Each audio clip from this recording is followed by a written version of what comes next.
Welcome. It's time for the further adventures of Indiana Jones.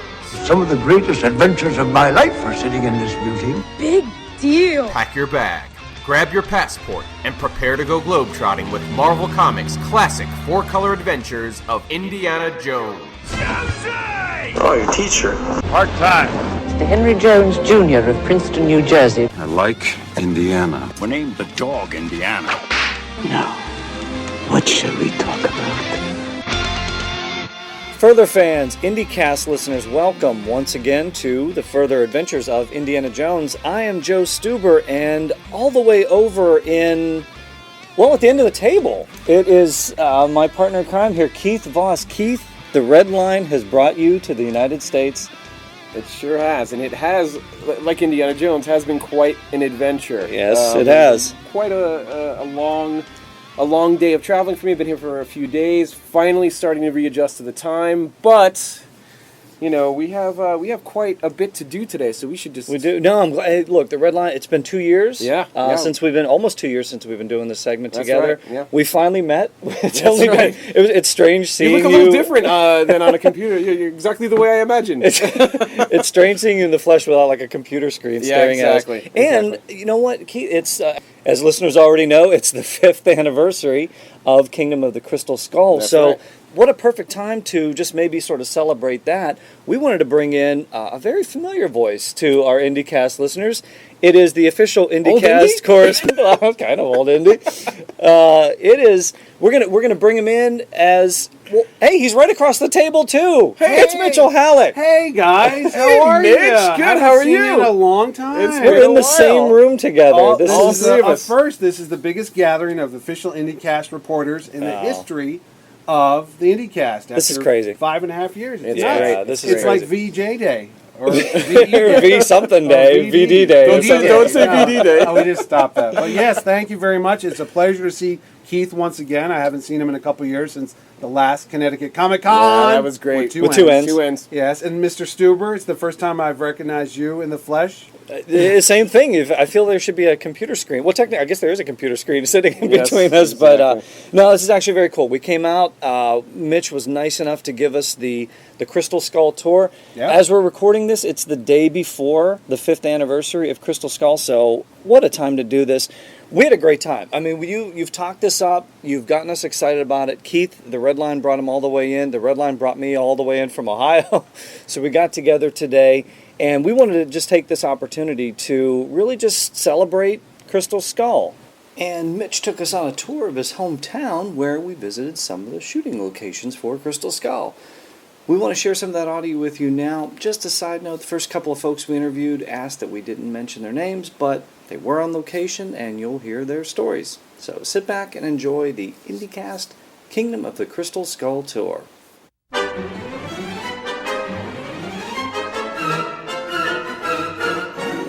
We're celebrating the 5th anniversary of the premiere of Indiana Jones and the Kingdom of Crystal Skull in Bedford, Connecticut, home of Marshall College. In reality, it's New Haven, Connecticut. We're here at Yale University. Joe Stuber, Keith Voss, Mitch Hallock, the official IndyCast reporters. The biggest gathering of IndyCast reporters ever. So far in one time. We're here. And Yale just... We've actually got all together. Yale just commenced yesterday, the graduation, if you will, so it's pretty much packing up and leaving, so it's the best time to get here. We just walked into the dining hall. We got to find out how they did the stunt with the motorcycle. Split! You're going too fast. It's a matter of opinion.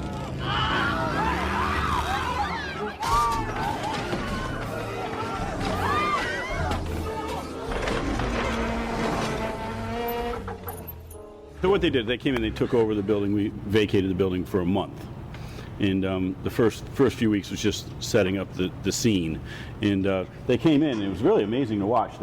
Right here, they had a little booth set up. Yeah. And it was pretty wild because you had, when this shot was done, Spielberg and George Lucas were both here. Really? You saw them both? And they had, Harrison Ford was here with 2 stunt doubles. And all three of them were standing together down there. And it was really odd because like Harrison Ford, he's tall, but He's about 6'1". Yeah. but his stunt double, the guy who wiped out on a motorcycle, I was telling him. I told him I saw he's that. like 7 inches taller Yeah, than him. yeah, You put him yeah. next to him, he's a big, I tall, told these guys I was there lanky guy, you know? Friday afternoon. The guy fell off the bike. They had to Yeah. take him to St. Ray's or something, or Yale, New The Haven. motorcycle, they had the motorcycle back. You ever see like outside a grocery store, they call them bread racks. It's just a Yeah. bread comes in racks. Yeah. Well, there's a little dolly that they go Yep. on. It's a little metal dolly that they kind of nest in. Yeah. Well, the motorcycle just had that welded on one side. Like really simple, not some big complicated thing. Just took this thing and laid the motorcycle down and saw how the dolly would fit, and they tack welded it in 4 spots. Yeah. So when the guy came down, he just kicked out the back leg and it just And rolled on the. Yeah. And I was telling them too, they go up towards the Sterling Library, but if you look in the movie, the steps have like these little ramps so the motorcycle could go up there because it's steps like this. That's little stuff that you notice when you watch the movie. Go, that's not how it looks over there. When you see the film, how do you think your college is represented? I mean, when you were looking at those things. If you didn't know it was here, I mean, it wouldn't. It was such a small. I'm just amazed at how much effort goes into such a small money. scene. Yeah. I mean, it was a really small scene. The only thing I actually saw anyone correct or do is Steven Spielberg actually walked out to the floor when the guy was carrying the books, and he throws them in the air when the motorcycle comes down. He went out there and he took the kid and he took the books and he was like showing them do this. And but other than that, they kind of just went through the. They were here. It's only they filmed 2 days in here. But I was telling these guys, I said, if you grew up around here, you know all the things that's wrong. They go the wrong way on Chapel Street because it's a one-way. They go down College Street about 20 times because I go, if you look, you'll see the Elm Street corner twice as they go through. I mean, that was fun for people, we saw the College Street scenes, yeah. because you could stand here, and watch it. And I actually went up on the balcony of the room upstairs called the President's Room. There's balconies in the front of it. So I went up there. I said, I'm going to be a smart guy, and I'm going to watch it from a really good spot. Man, they came up and got me out of there so fast. Oh, really? Oh, yeah. I said it's so funny because on the movie, there's nobody on this side of the street, but I said if they just turned the camera the other way, everybody and their brother was on the green watching the whole thing going on and on and on. But that was amazing. Security guys came up and they're like, you gotta. I walked right up to Spielberg and Harrison Ford. I turned the corner to go to, was it Naples Pizza? That used to be over on Wall Street. Still is. And I was going to get something, and there they both were drinking coffee. And the guy goes, "You just walked on a closed movie set." I go, "Dude, I'm walking to Wall Street. I lived here all my life." He's like, "Well, you're not supposed to be here." Well, it was so open. It was weird because the first day I take the train in from Brantford, and I came walking across the New Haven Green, and they had all these tents set up for feeding. All the extras and everything. Yeah. And I walk by, I see all the tents. Okay, no big deal. It looks like tents. So, but then I come walking up and through these buildings onto College Street. Yeah. And as soon as you come walking up, and it's like a time warp. Yeah. Just like something you would see on a Star Trek movie or something where they go through this thing and they're in another lane. Yeah. I'm in the parking lot looking at brand new 2000 whatever cars, and you walk through all 50s. And you walk through and it's in the 50s. Remember the whole Chapel Street?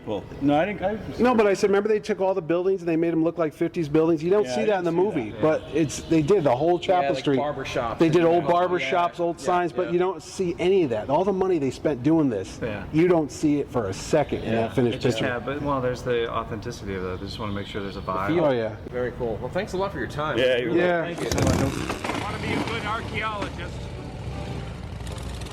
You gotta get out of the library.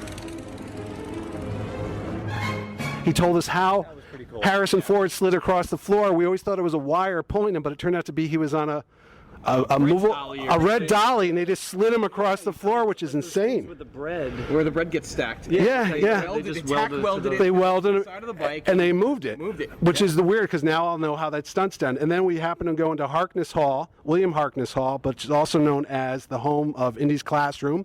Joe got to do a little creative writing on the board. Joe, how do you spell Neolithic? ITHIC. Meaning stone. Stone, right. And then, of course, 13 barrier.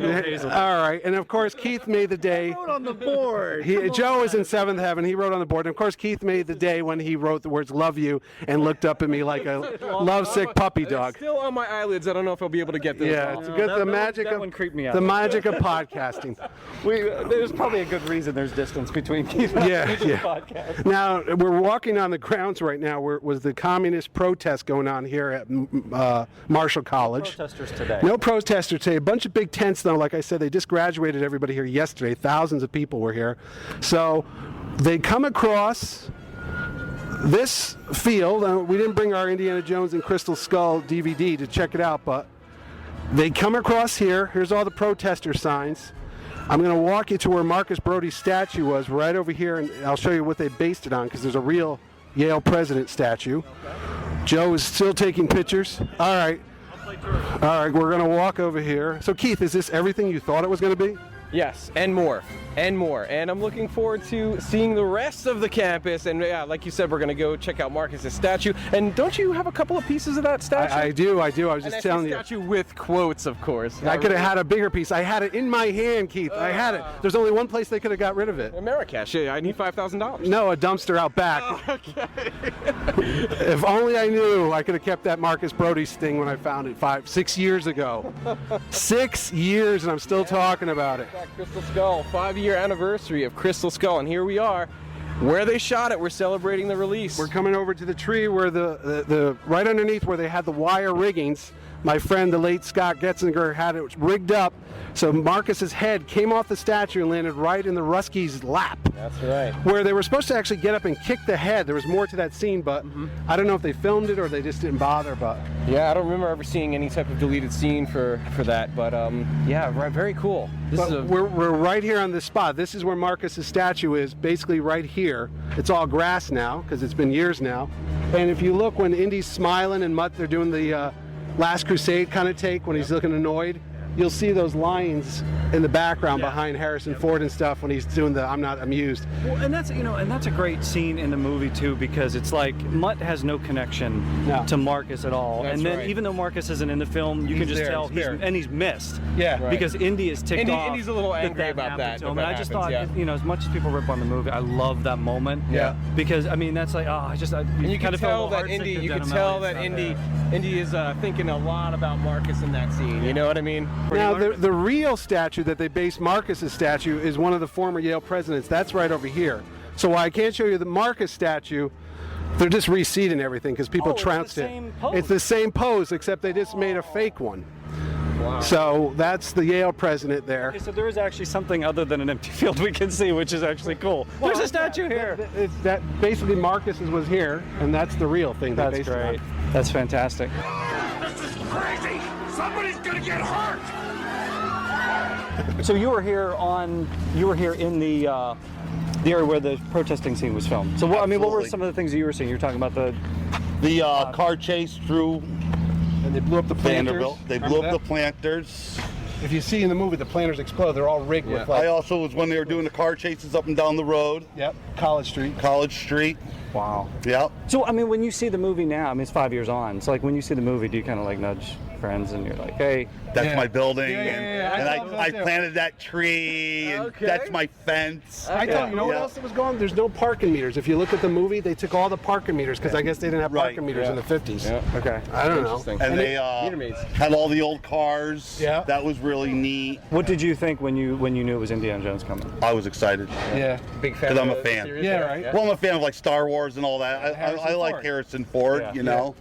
Blade Runner. Yeah, you know. I tell these guys that's what they think. Growing up in New Haven, going to the Orange Showcase to see all the movies, it's bizarre when you actually come to where you grew up and you see Indiana Jones. Rick himself. He's right there. There's Han Solo standing 20 feet in front of you. Like, what the hell, man? This is New Haven. Nothing happens here. It's right. You know. Indiana Jones happened here. So when you watch Crystal Skull back now, I mean, do you kind of get a kick out of it? Oh, absolutely. Just the beginning part. I just watched the beginning. I mean, the movie's okay, you know, but I love the beginning and the Yale part. Yeah. Yeah. Did you see the movie in theaters when it came out? Yes. Oh yeah. I think everybody in town did. I mean, it was New Haven. Everybody. That's our hometown. I remember being in the theater when they showed New Haven. People would go, yeah, clap. It was cool. Yeah. It's hard to believe. It's 5 years Thanks for ago talking now. to us, man. I appreciate it.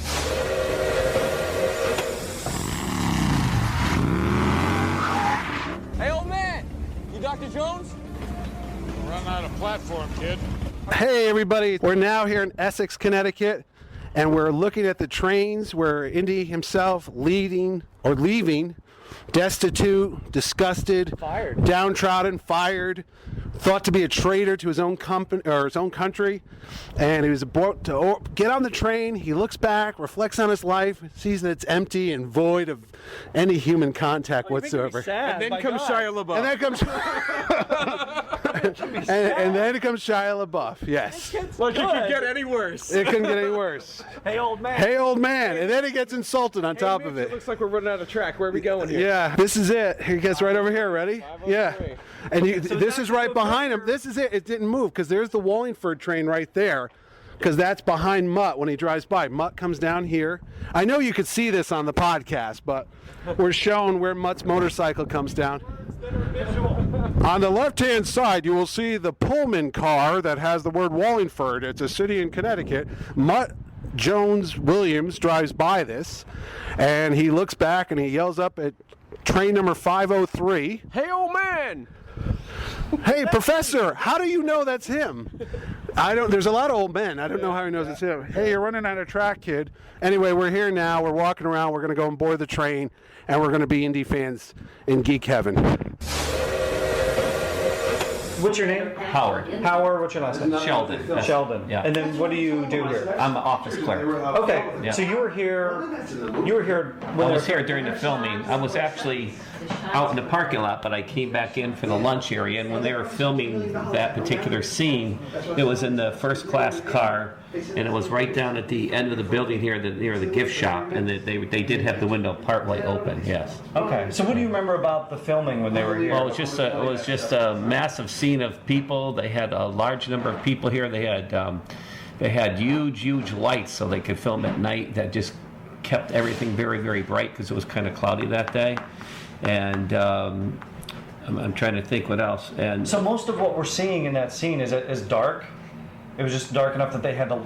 They had to use the lights. Yeah, they had to use the large lights. Overcast? Yep. And they had a ton of movie crew here. They had all type of people here, and they had a large luncheon that was set up that they let us eat from afterward. Yeah. Okay, so 503, we see Harrison Ford getting on. So the exterior is 503, but you're saying the interior, that was a different car. I'm almost positive it was the first class car, the Great Republic. Yes. Okay. Yeah. So if somebody comes here and wants to see it, it's the very last car that's on. Well, it's actually that's the first car. The first car. Yeah. Okay, and it's called the Great Republic. Great And Republic. you guys yes. are open during the year so folks can come and actually get on board? Oh yeah. We're open this weekend. Oh, okay. Yeah, we'll be open this weekend. Yeah. Oh, cool. So is there a website? The S16train.com. So did you get to see, did you get to talk to Harrison Ford or anybody that was here? I just saw him. Oh, you saw him? Yeah. What was he doing? Huh? What was he doing when you saw him? He was just walking toward the car. And afterward, a lot of the people waited to see the director in the gift shop. And I was there waiting for a while, but then I had to leave. But a lot of the people had their picture taken with Steven Spielberg in the gift shop, right in our gift shop. Do you have some of those here, up? There are some around somewhere. I don't know where they are. Yeah. So have you seen the movie?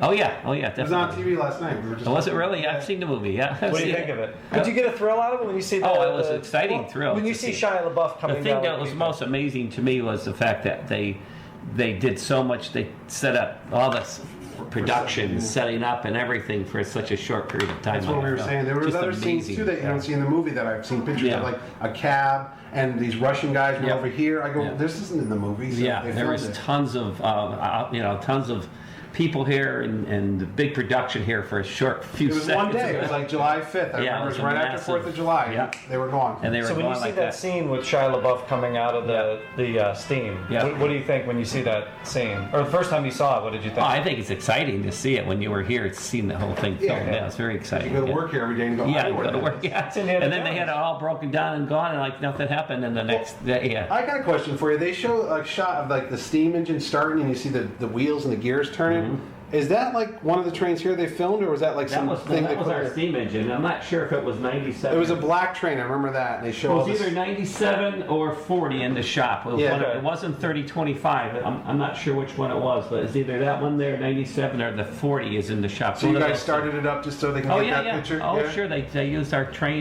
engine too. Sure. Thanks again. Thanks a lot. Wow, that was a great day. Yeah, we had a blast. Great time. Thanks again, Mitch. We had a great time with that, and we're gonna have to go back and watch Crystal Skull again just to match up all the shots. Keith and I watched it the night before. Yeah. Well, yeah. So I think Mitch, you watched it with the marathon again on Spike, and I think it was on Sunday. Yeah. So you can never get enough of Crystal Skull. And you know what? Crystal Skull vodka. Crystal Skull vodka. Do we have to take a shot every time somebody says that? Not only are we celebrating the 5th anniversary of Kingdom of the Crystal Skull, the movie, though also 6 years since they began production in New Haven, which we saw today, and of the film, and we're also celebrating, I think it's probably the 5th anniversary of Crystal Head, Triple Herkimer Diamond Filtered Newfoundland Deep Aquifer Pure Spirit Vodka.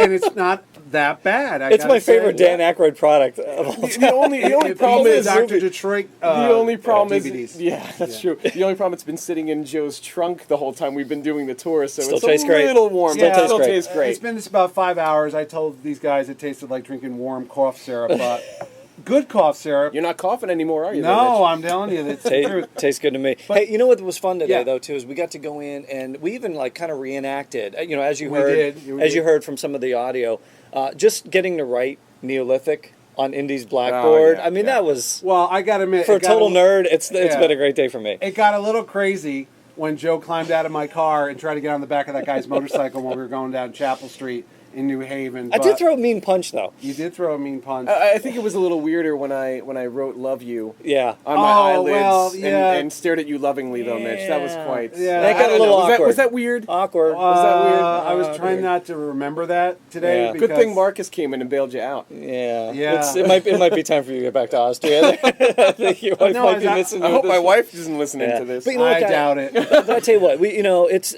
5 years in for Crystal Skull, and look. There's been a lot of talk about it, especially on the IndyCast. A lot of criticism. It's very polarizing. Some people love the movie. Some people absolutely hate the movie. Yeah. Keith and I watched it the other night. You watched it the other night again. Yeah. I think to me, it's a good movie. It's not a great movie. And I think as we watch this, and you guys, chime in with your thoughts, but I think it's good. But there's a lot of missed opportunities. Yeah.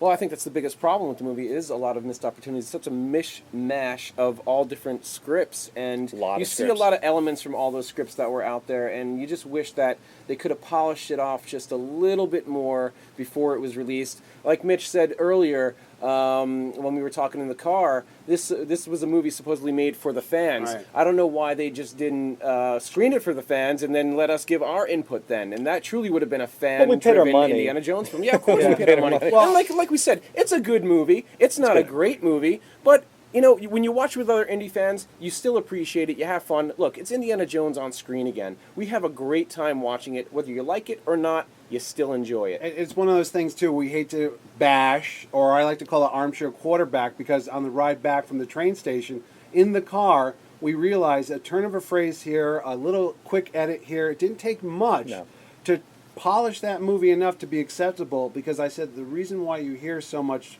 snide comments, it's not so much people hate it, they didn't want to hate it, they became frustrated with it because like Joe said, it was a missed opportunity. They waited so many years to see it. Everybody was fever pitch excitement when that thing came out. Huge. We never had that type of excitement for an Indiana Jones movie, living through all of them. The products were out there, the toys were out there. This was the moment this was our Star Wars moment. That's right. And then to have the rug pulled out, not so bad, but enough to give you a little doubt. The rug shifted. The rug shifted. The rug shifted. It wasn't pulled out completely. And we got that weird taste in our mouth, like, it could have been better. I don't know if I should speak that out loud. And then sure enough, months later, everyone started talking about it, and then the cat was out of the bag. And then it turned into something that really doesn't deserve. It doesn't deserve to be kicked to the street like it's The Mummy 3. No. It's not even part of the series. No, it's a very good movie. It is part of the Indiana Jones series. And it's part of the character arc. It's a quadrilogy. It's not a trilogy. That's right. It's a quadrilogy. People Let's like all get to used joke to it. about it. Ha ha ha. Well, too bad. There's 4 of them. Get used to it, and if we're fortunate enough, there might be a 5th. But for every moment, and it's like when he says at the beginning, who is this? Who is this woman? It's it's a Spalco. Well, she already told him the name. Yeah. He knows the name. So, like you said, a little turn of phrase, even just like a little line, like, well, she said her name was Spalco. Why is she so concerned about Roswell? That takes care of that. But for every little nitpicky thing like that we bring up, there's those moments with Shia LaBeouf talking about Oxley, and he gets genuinely upset. That's his father figure. No, he doesn't know any other father figure. So you watch it, the pathos that comes across in those scenes. There's a lot. It goes a little bit off the rails in the jungle, but then it comes back at the end for a good conclusion. So it's a lot of great moments.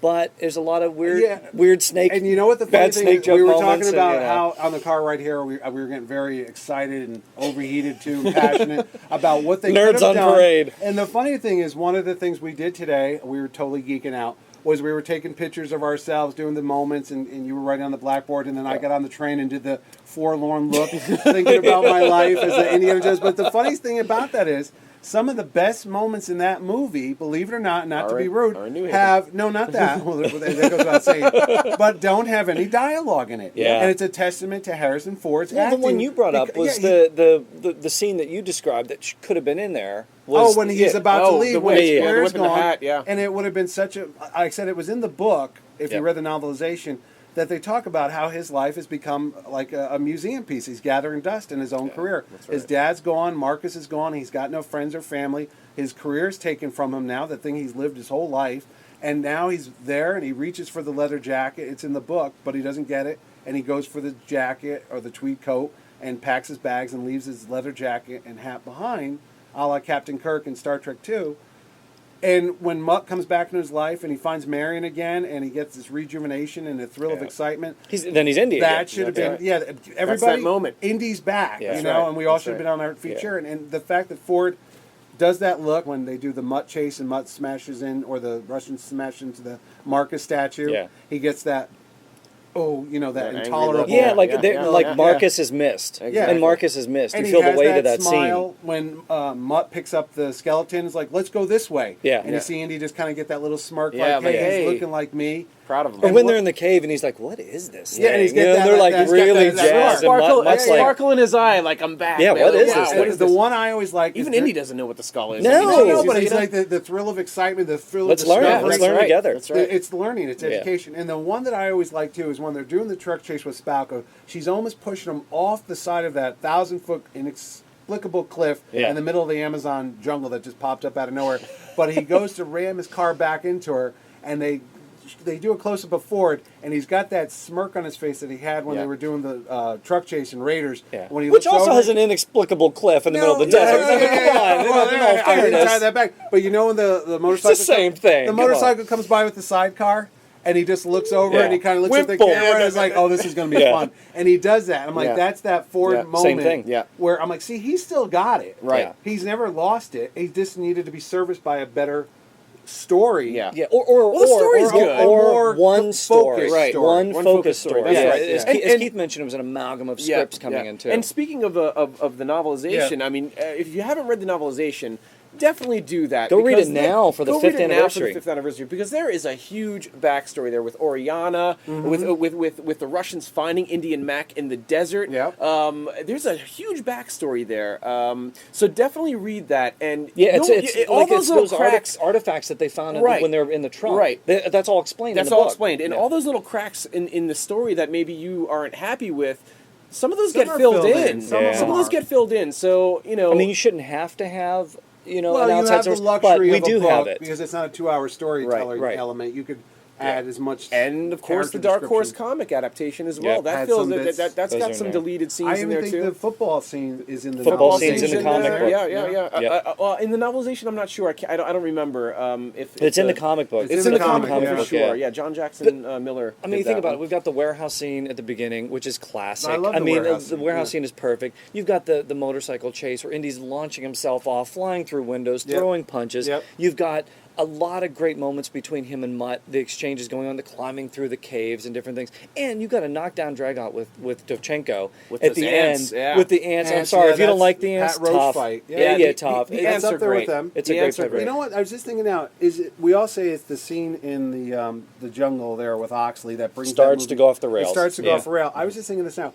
If they never had Oxley's character in there, you never saw him. Right. Would have been a better movie Well, because you didn't I need brought that up you just earlier. needed the Crystal Skull. Correct. I brought Because that. they He couldn't could have figure just out- disappeared, Yeah, you wouldn't and need you that. wouldn't even need Maybe him. they find him at the end still locked into the chamber where the Well, you- skeletons were or something, or he's the new skeleton. He took their place or something like Yeah, that. I mean, and that's why it Well, got what Keith screwed and I up. mentioned about that was that you don't have the emotional connection with a character that You you don't don't know who he know, is. Right. and who's introduced so late in the movie. Problem with Now, Mac as well. You don't know who the hell But he if is. he was Abner if It Oxley would have was been Abner, something because we Marion, know the character. Yeah, And that you know brings what? it full circle. It would have been. Oh, please, the So whole again, father-daughter missed thing opportunities. because Yeah. Indy's lost his dad. Mutt doesn't have a Mutt dad. doesn't have a dad, and Indy's there to save Marion's dad to Yeah. make sure there's And closure. there it is. And at the end, we So- have a whole family reunited. Yep. You got the granddad, Mutt's granddad, Yep. takes the place of Henry Sr. That's right. You, You got have Abner mom back. and dad, Indy and Marion, and then you have Mutt, who's got a new father who didn't have. That would have been And we have a publicity shot of Full Sean circle. Connery looking over them like a ghost. on Like Indy's a- desk. like the Yeah, other really movie bad that's publicity celebrating shot. that celebrated its 30th anniversary. Old Anakin would have shown up. And no, he would have been Digitally altered No, into- Jason Connery would be replacing Sean Connery. He would be the Hayden Christensen. But hey, you know, We we got digress, we've got but- we've got a good movie there. You know, people we like it. tried to be evangelists today because we met a lot of folks that worked on the film We that did. were there that saw the Indiana Jones film Yeah. being filmed like I did years ago, and they all would say, "Yeah, it's not my favorite movie, but I like the scenes they shot here." Yeah. And they Yeah. all would say it goes downhill after At the they jungle. go to Yeah. the jungle. And they all So say it's the same not thing. us. It's not I'm just like, us. It's not just us. But to me, it redeems itself too when they, like after they go over the three falls. Yeah. Then it starts to redeem itself because Indy's got to Oh, take yeah, us back, the- and things that's come right. in, and then all kind of Indiana Jones stuff happens, So we and need you a know you Phantom got to Edit. stay That's back. right. We need a Phantom Edit. We need to go and cut out the scene with Mac or Oxley. Yeah. We need to cut out 3 times it falls because that drives me nuts. Just the Get rid of the snake The joke. rubber tree. You know, that bothers me more than the refrigerator. Yeah. Because you I'm can't okay with the survive fridge. I'm the not- water Yeah, I don't ripping mind the you fridge apart. either. I don't mind the fridge. I don't The mind fridge, I'm not. Doomtown. Hey, Yeah. hey, if you survive the rubber raft That's and the right. mine car chase, That's right. We what bought the Temple of difference? Doom. Yep. Last All bets were Crusade, off. Last Crusade Yeah. also. There's We some bought all of moments it. in there too that I've grown about, like the whole Venice. That's not the best chase in the The world. Venice Yeah. boat chase. The Venice boat which, chase which gets dull. shot. Which Indy's boat gets shot up and, And is it smoking, miraculously and then all of a works sudden again. after Yeah. that it's working Hey. again. So you know what? It's Indiana Jones. If you But don't you know like what? these movies, you're You listening to have the wrong so podcast. much going on between the father and the son and Connery and Ford. You overlook Of course. the And- blemishes. And that's that's how it should have been in Crystal Skull. Unfortunately, they didn't have the proper character development, Oh, so Mac- that you would forget those things. But some nice moments at the end there too, like when Mac is, you know, hey Indy, Well, yeah, I'm but gonna that be if all we right. knew, and I said if they brought in Sala, though Sala never would have betrayed Indy. If they No. brought back Remy, who wasn't around anymore, but that Yeah. character, Yeah. where you knew there was a connection between the two and they liked each other. Yeah. Yeah. Well, and I mean, then when Max sacrifices himself, it means something Yeah, to you. At the exactly. end, you're like, what is he talking about? Yeah, Why yeah. isn't he Well, trying I'm to kind save of a I'm guy kind of who okay betrayed with him Mac. 4 times? I like Mac. Yeah, I I'm like all Mac right as with a the Mac character. character, So too. Yeah. it's I think it's the he's a Ox- good cross actually between Sala and Belloc. Yeah. You know, I never thought him as bad as Bella. Well, he's He's Indy's best friend, but man, he'll turn on you in a second. He's a He's competitor. good. Is He he was a very, competitor? very good. That's right. He is Yeah. a competitor, sure. I think he's more a mercenary. He's not looking for, well, see, he looks at all the treasures and goes, we'll be richer than Howard Hughes. And he's like, they were archaeologists. This Right. is like a museum stuff. Look at all the museum. He's like, everybody will pay us for us. He's doing the looking at the money aspect. Well, of he's it. in it for himself. He's in it for himself, Yeah. where Indy's got the traditional Yeah. academic, Yeah. oh no, it belongs in Yeah. a museum. Yeah. So But it does make you long for those old adventures Yeah. of they're Indy and Mac. competitors, Yeah. but they're not on the same thing, though. No, that's a good point. Like, Belloc wasn't putting things in a museum. He was putting it in for money. Yeah, yeah, yeah. And Indy was still doing the, Yeah. well, he was kind of doing the museum stuff in Raiders. Yeah, yeah. Yeah. He was just starting to turn the page. I like at that point. Mac. After I Temple of think Doom, yeah. I think Oxley and it's just like the whole caravan of people with him at the end. And I think that's the problem. But again, just to kind of put a bow on this, we like it. We're indie fans. Yeah, we like I'm never watching the gonna movie. I can not watch. like it, No, you know, it's that's it's right. a very good movie, and it just But- whets our appetite for Indy 5. And If we hey, ever get hey guys, hey, Disney owns it. They're not gonna squander But the name. I just have to throw this out there because we were talking about this in the car ride home, and you laughed about it when my wife said to me, because I have the same love-hate with the prequels. If it wasn't called Star Wars, would you watch it again and again and again? If it was called Space Battle, episodes 1, 2, and 3, The prequels, no. And I said, of course not. No. So let's just do this. If it wasn't called Indiana Jones and the Kingdom of the Crystal Skull, but whatever, what's the guy's name in the Mummy? Montana Smith and the Montana, the cheddar cheese Jones and the Kingdom of the Crystal Skull, Crystal Vodka. Yes. Would you spend 5 seconds Yes. watching that I probably movie? would. Yes, I would. And with that, I'm going to have another shot of Crystal Skull As long vodka. as I was drinking the Crystal Skull vodka while watching it, Wait, absolutely. you mean it's time for another version of Dan Aykroyd's Crystal Head, triple Herkimer diamond filtered Newfoundland deep aquifer pure spirit vodka. Okay, now that that's done. If you didn't hear that, we just opened up the bottle again, and we're celebrating Crystal Skull here on the 5th anniversary. Or Robitussin. Whatever you want to call it. We're drinking something out of a Crystal Skull, celebrating the 5 years that Crystal Skull has been released. Gentlemen, you don't understand. The Crystal Skull is what brought us all together. You kind of forget that. There's a big reason why. I started doing the Raider after... Oh, it was the podcast all came at the same time in 2008. The podcast came about because Indiana Jones fever was starting to get fever pitch, if you will. That's how I found it. The Force cast wanted somebody to do it. They were tired of doing it every week. A certain Australian beat me to the punch and sent his audition tape in 2 weeks before me. We miss you, Ed. Yeah, wish you were here, Ed. So if it wasn't for the Kingdom of the Crystal Skull... all you listeners out there might be listening to My Little Pony podcast right now. So here's to Kingdom of the Crystal Skull and the celebration of Ed Dollister and the IndyCast crew. Here's to us, everybody. And hey, we wouldn't have found all this great Further Adventure stuff that we have, too. We've got the Herb Trimpe stuff. We've got Carrie Gamble, Michelini. All kinds of stuff has been unearthed. And speaking of which... and I'd have more money for my kids' college education if I didn't buy all that Indiana Jones crap. I'll have another...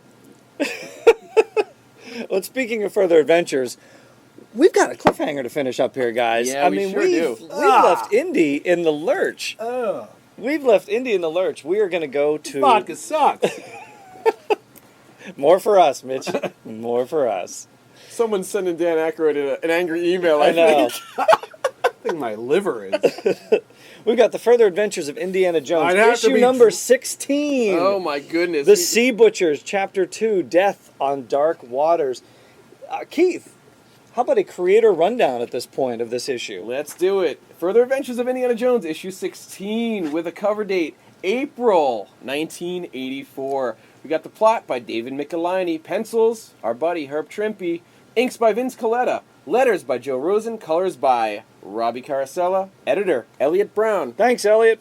We appreciate it. And the editor-in-chief, good old Jim Shooter. There's an ad for Atari's Joust on the inside cover. I think that makes it a treasure. Oh, yes. that is for sure. Flying ostriches. Gotta love the 80s. Atari presents Joust, the video game where buzzard men battle ostrich men. The graphics go beyond your wildest dreams.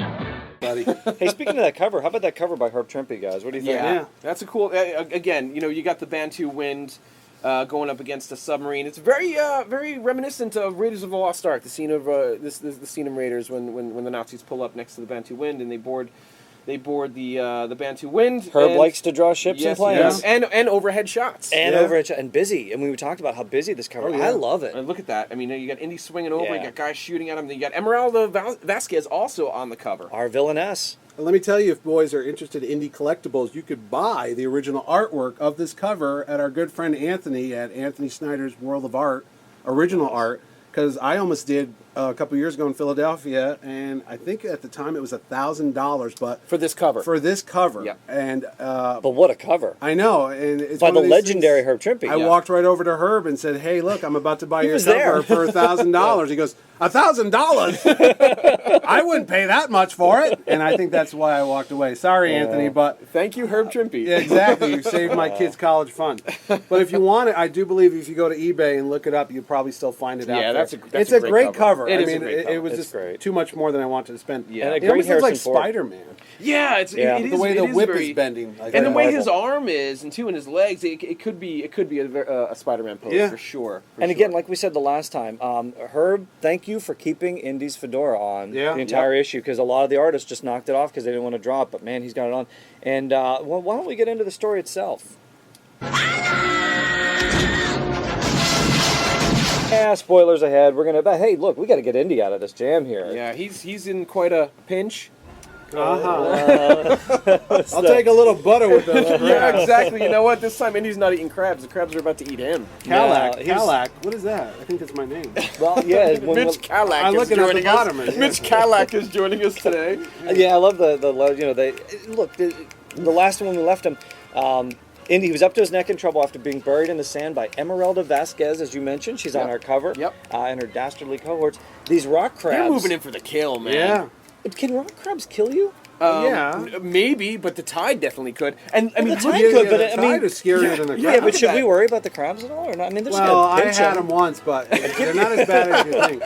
You get some ointment and you shave up a little bit. Everything up, you're fine.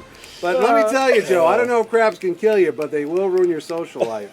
Is this on? And hopefully, But that's a little bit of Indiana Jones folklore we don't want to go into. Another crystal vodka, Mitch? Sure. So we've got... Sure, it's easy to do this show sober, kids, but do it when you're half in the bag. We got the rock crabs coming in. We've got the tide is coming in too, but none of it really matters because Katanga comes in and saves the day. Yeah, he sure does. So ropes. And I mean, look at that. He also, he kicks them all away, and he starts explaining exactly what happened. Well, he was kind of in a cliffhanger in our last issue because they had him captured on the ship. Yeah. He jumped overboard. Right. And blood in the water. Well, he faked it. It tells it right there. Yeah, we thought he was shot, but he cut his arm on a barnacle too. But the whole thing is that where is that cut here? Like, you don't see that. Oh.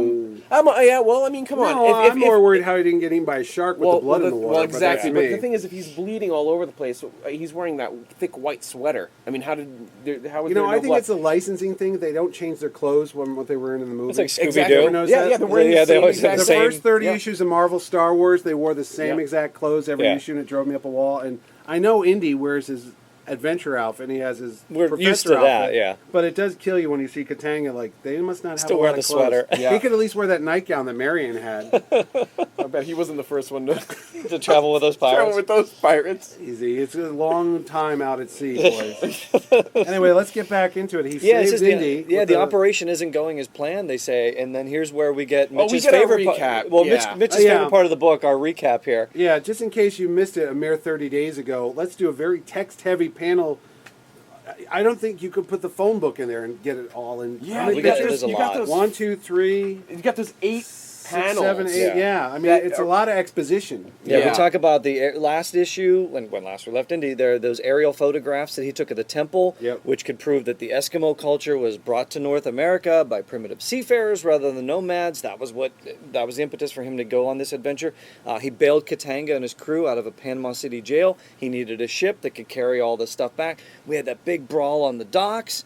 We had the run-in with our other baddie of this issue, Commander Kyoji Hiroto. Yeah. We had the discovery of the Changhua Temple, a brutal confrontation with Emeralda Vasquez and her band of pirates who stole a U.S. sub to follow them. I mean, my goodness. Did you get all that, everybody? Did you get all that? Trimpe got it in 4 panels. Why do you need a 22-page comic book when you can do it in 8 panels? Yeah, in 8 panels, exactly. I mean, you didn't even need to buy that last issue. No. Trimpe he was drawing fast on this one. But Indy and Katanga had hoped to liberate those treasures from the temple by hauling them away on the Bantu Wind, of course. But Emeralda hijacked the Bantu Wind, left her stolen sub behind for the treasure. Yeah. I mean, that I kind of didn't get either, because it's like, wouldn't it have been easier just to put them on the Bantu Wind? Yeah.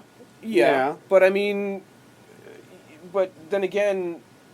Then you don't have the big battle at sea that comes that's up. right. I mean, there's no payoff then, really. She got the stuff and bye, she's gone. So Indy and Katanga are kind of looking on, they're wondering where Katanga's men are. Because that was the whole thing, that Indy got these guys out of jail because he needed all of them, so where are they? Emeralda does give a clue, or one of the men gives a clue, one of Emeralda's men gives a clue as to where they're at.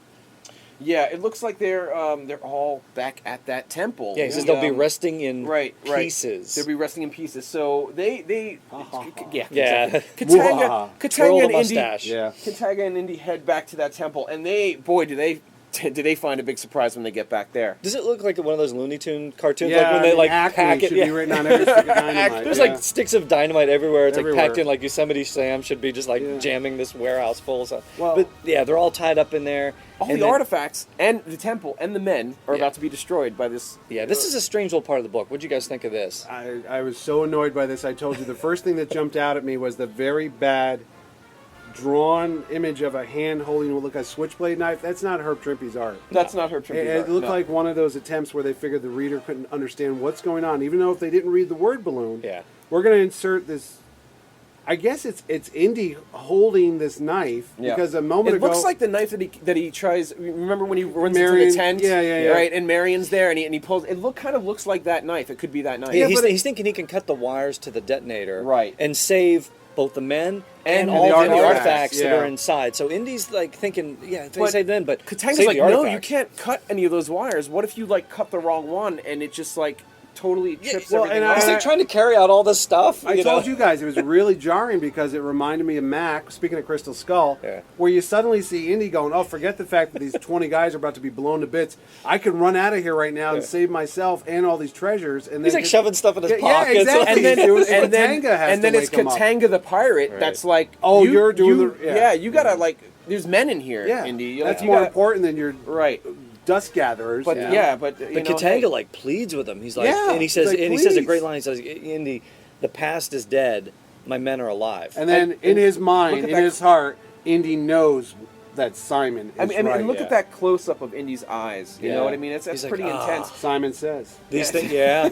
Simon and says, and he realizes, save the men. he said- right. and he realizes. What if he just said save the Well, men? you know what kills me though? And Indy didn't do it. Simon didn't say. No, he didn't say. All right, the timer's Simon on pleads. about what 57 minutes. Yeah, and so they this can't whole bust up the exchange timer. happens, this conviction, this change of heart, and then Indy quickly unties. I mean, what is it, about 10 guys? 3 minutes and unknown seconds later. It's always 3 minutes or 3 seconds in Yeah. Hollywood, isn't it? Yeah, exactly. And then we turn the page, and the inevitable happens. Kaboosh! Yeah, everything Is that just right? goes up. Crackapoom. Crackapoom! Crackapoom! The old Marvel onomatopoeia. Yeah, right. I think that's time for another Crystal Head show. Oh, no, every time we come across an unusual sound effect. That's right. We got it. We have to do We'll a be shot. stone We gotta drunk do a by shot. the But time this we get really- to page 2. We're not stone drunk already. Hello. But at this point, Indy really is upset at Emeralda, because not only is she like the bad woman of this, but now she blew up all those artifacts. Yeah. And that's really what Indy wanted. He wanted to get there and find out about these cultures and all these different things. So he couldn't get it. Now, obviously, they had taken some things out because Emeralda had Already got hijacked. some of Yeah, the she had treasure. taken a lot of the stuff out of the treasure. Yeah. But he wanted the artifacts because course. they belong in a museum. Yeah, of course That's they what do. they do. Yeah. So we've got and now, meanwhile, back on this Japanese cruiser, Keith, what's going on there? Yeah, we got Commander Hiroto. He's sailing into American waters to investigate that explosion, the explosion of the temple. Yeah, it was a huge explosion.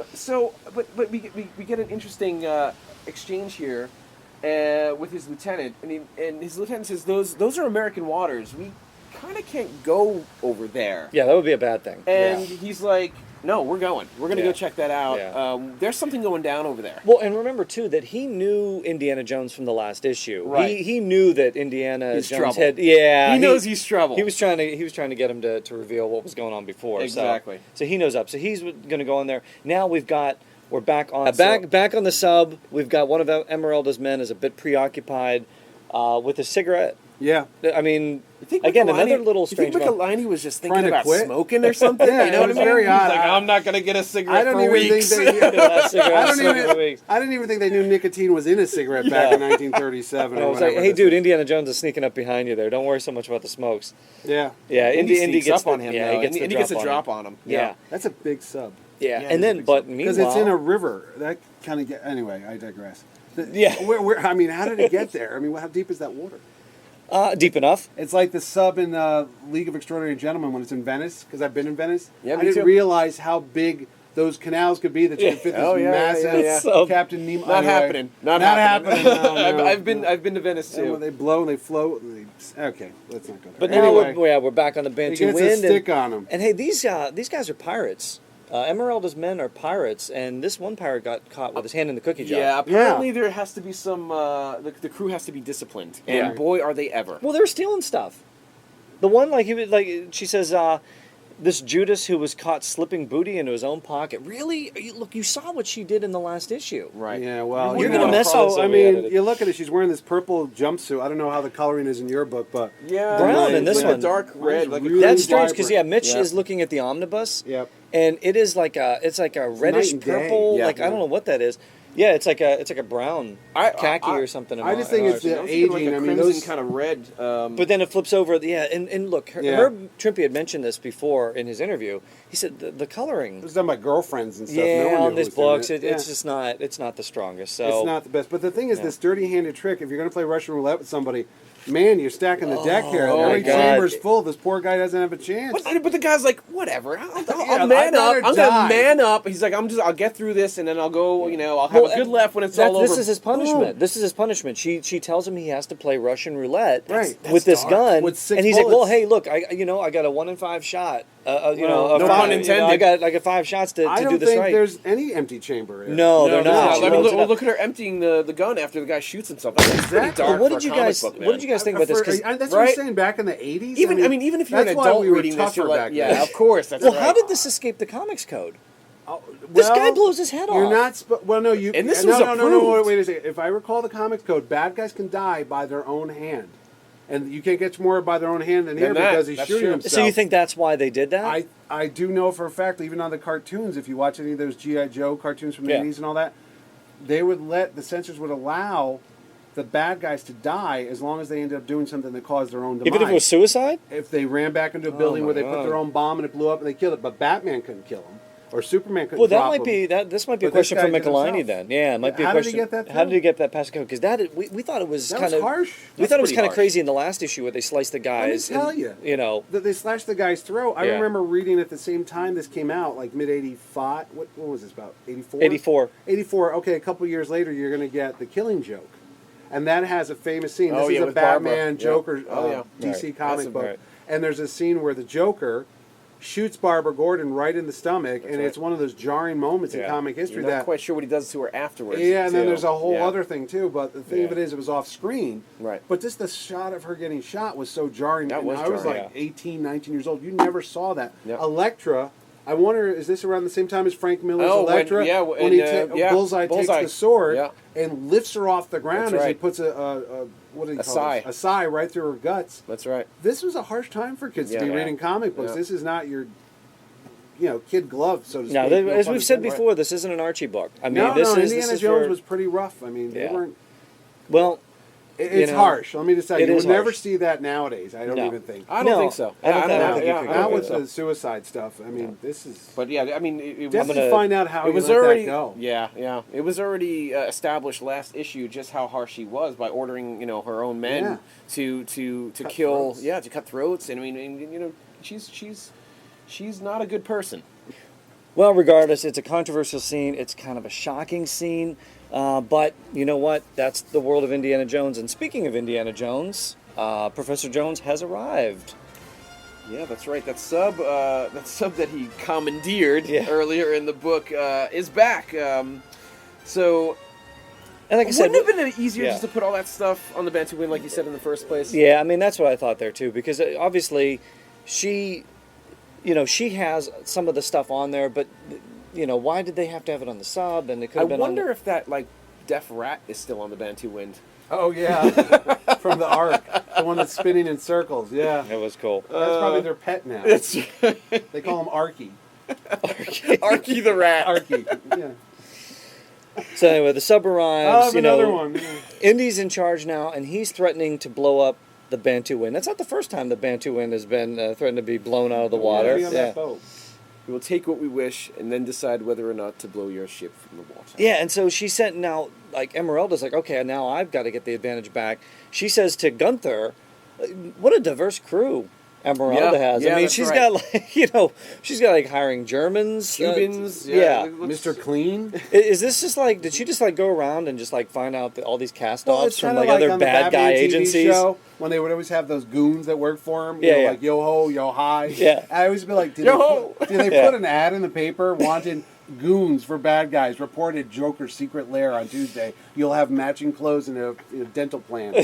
So apparently Emeralda's offering this. It's almost Yeah. like the movie Iron Man 3, not to ruin it, but there's a scene where Tony's about to get one of the bad guys, and he throws his gun down and goes, look, man, I hated working here anyway. I'm outta Those here." guys Yeah. are crazy. I'm out of here. I often wonder that, do they know they're on this side of the bad guys, or is it just a paycheck? Well, and that even plays into the comic book later too, because the Indy kind of uses that thinking to his advantage too. Yeah. So she wants Gunther to send a signal out. Who's she signaling? To the Japanese cruiser. Well, they're on their way. They're exactly. investigating this explosion. Exactly. Yeah. They're already on their way. But I mean, Indy's not going to blow up the Bantu wind. Come on. No.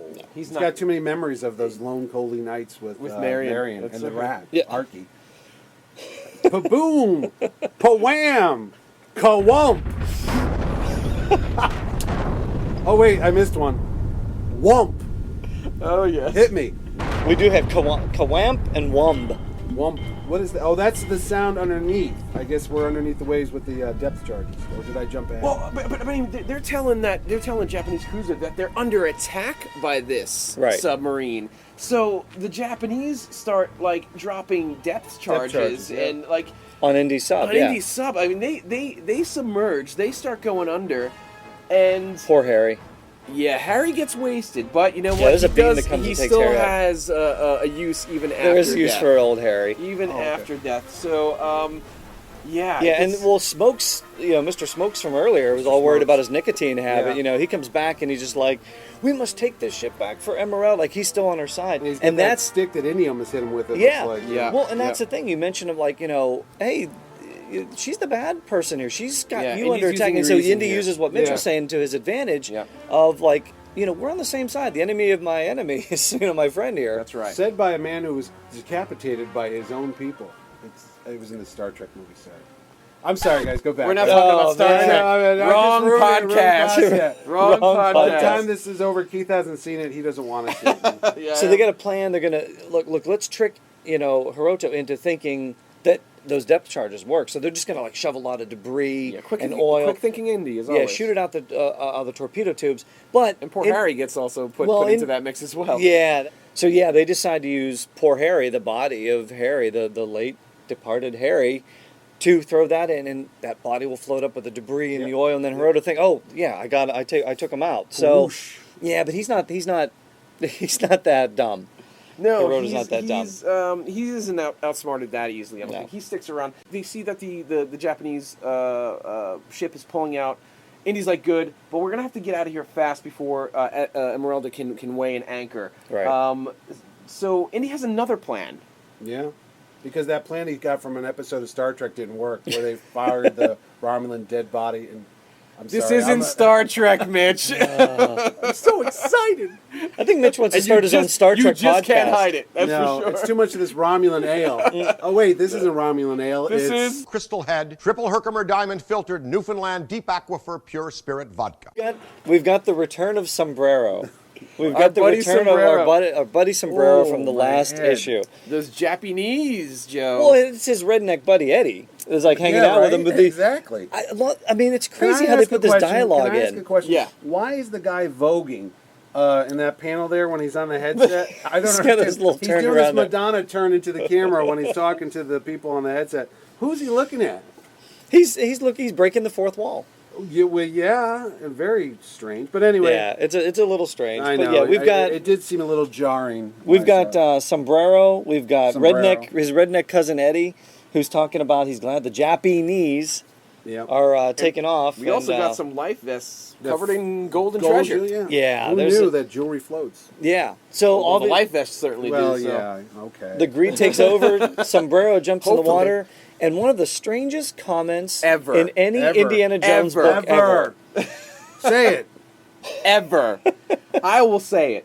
Now I can buy Mom back from Rudolfo. What does that even mean? What does that even mean? Where is Rudolfo? I don't mean to be like... Where's Mom? Where's Mom? And That's why does Rudolfo have Mom? Where is Mom? It's okay. Nobody's reading this anyway. Well, we know Sombrero's motivation now. He's trying to get his mom out of Hawk to Rudolfo. He's trying to get his mom back from something. Madre Dios, Emeralda's wondering, what in the world is... Emeralda doesn't even know what's going on. That's our new tagline on the IndyCast. Madre Dios. Adventure. Now I can buy Mom back from Rudolfo? Absolutely. That's going to be... Forget the crystal head thing. We've started a new tradition here. So they get these jewels back. They're looking at these things, but Emeralda knows it's a trick. Because why would there be jewels tied to life vests?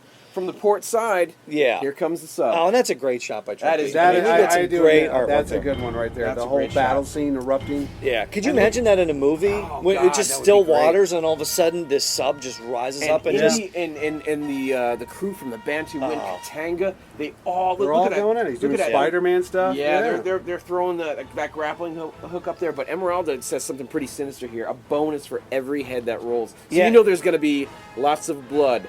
Well, and she says, Bernardo, get the men back on board and arm them quickly. So is that? I mean, she's looking down. Is she talking to Sombrero? So I don't know. Guess so. I don't know if Bernardo. Most of the guys are overboard already. So. Well, he's too busy trying to get Mom out of from Rodolfo's clutches. Yeah. Wait a minute. We got Serap, Thwup, and Thrak. No, how do you say I that? like Sombrero better anyway. Serap, the bub, the bub, and Waronk. Yeah. And Thrak. It's our cover scene. It plays out. You know what? It's one of the few times that the cover actually happens in the story, because I think you guys that also talked happened about in the last issue. Yeah, there was a long-time comic book readers know you get that cover and then you get the book, and that's never in there. It's kind of like their trailers years ago. That's right. You go to watch it, and like, wait, that I scene didn't see isn't that in scene in the movie. Yeah, exactly. That still happens now. But we get this huge fight that goes on the dock, but why doesn't Indy just take his gun out and shoot him? He lost his gun. It was taken from him on the beach That's when they right. made the jam. He has no gun. He has no gun. He's So throwing some crabs at her. it's kind of like he should have grabbed a few, stuffed them in his pocket. Exactly. I think he already did.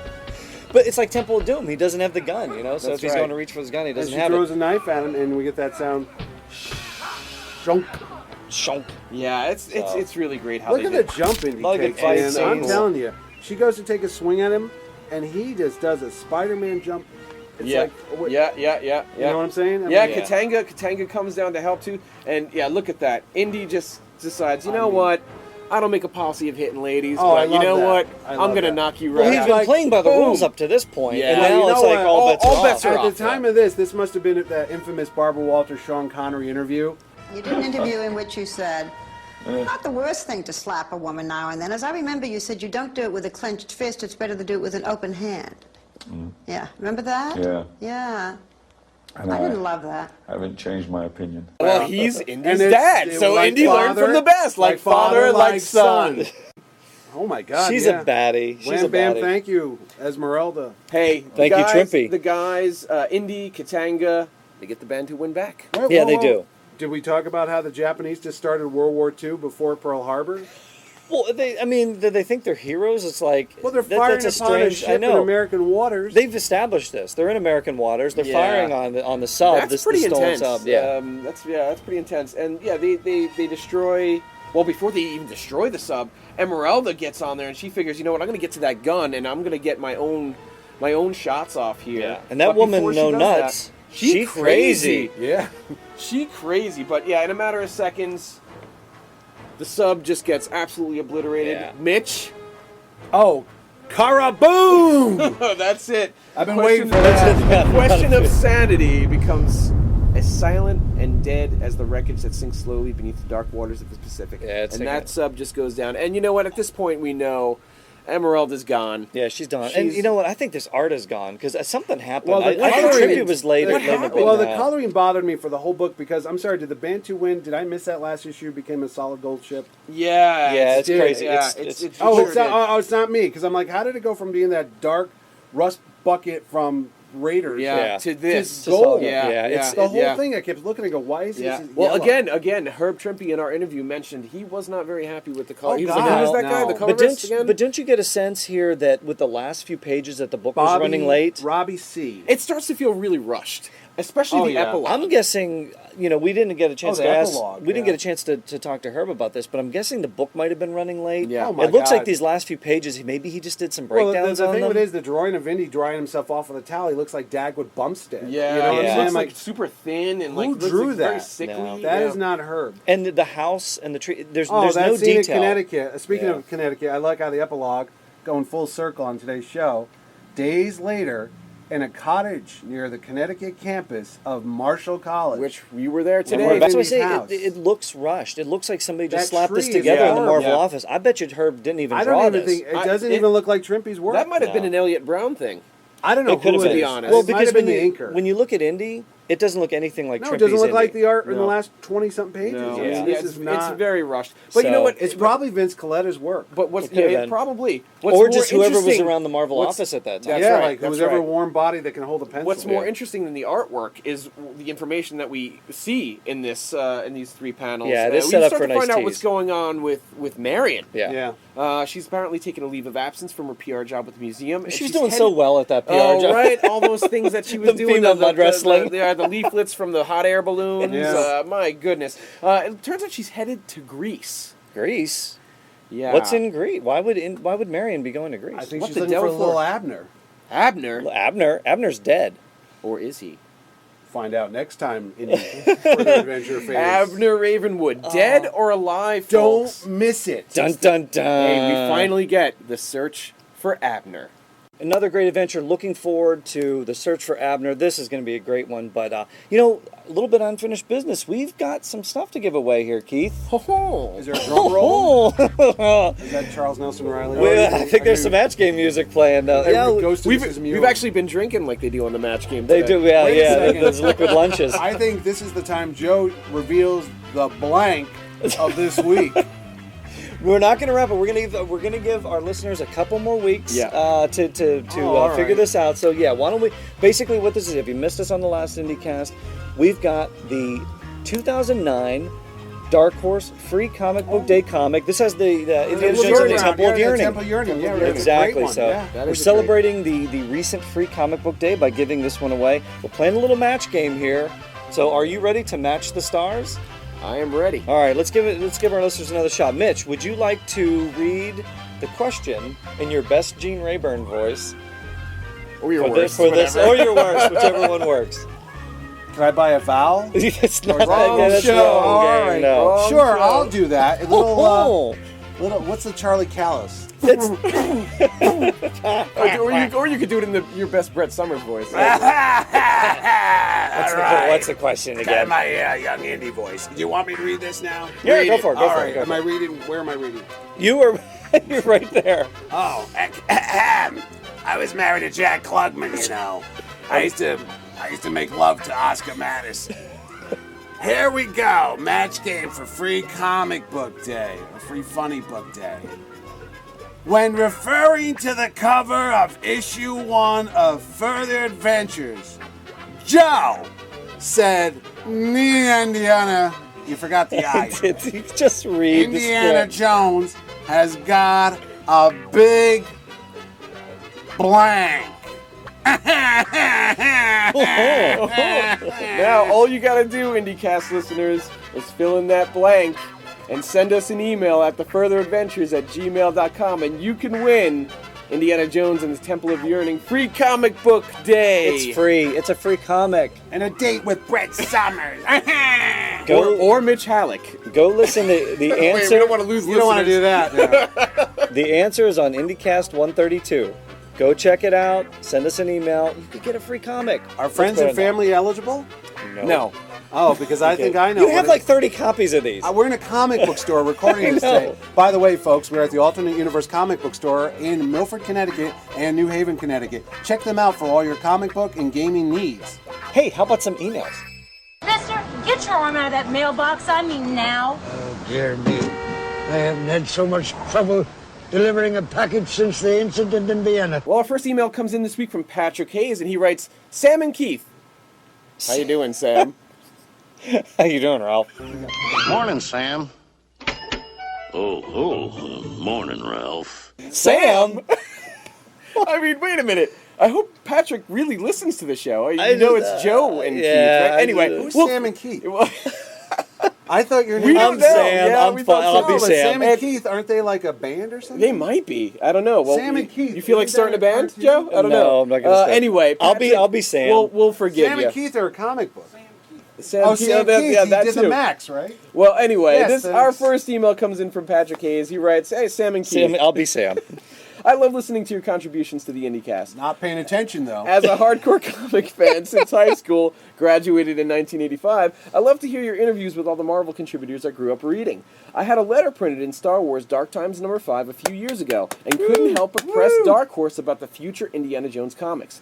Sadly, there was only one after Crystal Skull, Indiana Jones and the Tomb of the Gods, which was a letdown. I happen to agree with you there. The last issue was. It was yeah, going good. I'm not There's a the shark biggest in it. fan. There's Yeah. a big There's a shark in it. I own that artwork. That's Oh, cool. very cool. Yeah. Steve Scott, I think, is the artist. Very cool. Yeah, Patrick goes on and he says, let me add my 2 cents into you continuing to discuss Indy's 4-color adventures once he went to Dark Horse. They've still got the property. I'm assuming since they recently announced they've still got Star Wars after the Disney takeover. I would love to hear you two talk to Dark Horse's talent. I listen to the IndyCast when I'm writing my comic reviews for SciFiPulse.net. Oh, and you two and all that contribute to the IndyCast get me through the long typing sessions. Keep it up and keep searching for lost Indy tales. I cannot get enough of what you're doing. Thanks for keeping Indy's comic adventures alive when other companies are not. Well, really, thanks a lot for that email, Patrick. We really Good job, appreciate Ralph. it. Yeah. Hey, thanks a lot, Sam. Yeah, You're doing a great job on the show, Sam. Now we'll forgive Patrick for that. But you know what? It's all right, Patrick. We already went on record and said that we do want to continue on. Hopefully, if all the listeners think that we should continue on with this, we would love to do all the Dark Horse stuff. Well, I just to address here, just jumping in here, Mr. Patrick Hayes, the idea you had about Dark Horse doing more Indiana Jones adventures, that's probably not going to happen because I recall back in November or October when I was at New York Comic Con, I happened to interview Mike Richardson, founder and publisher and CEO of Dark Horse.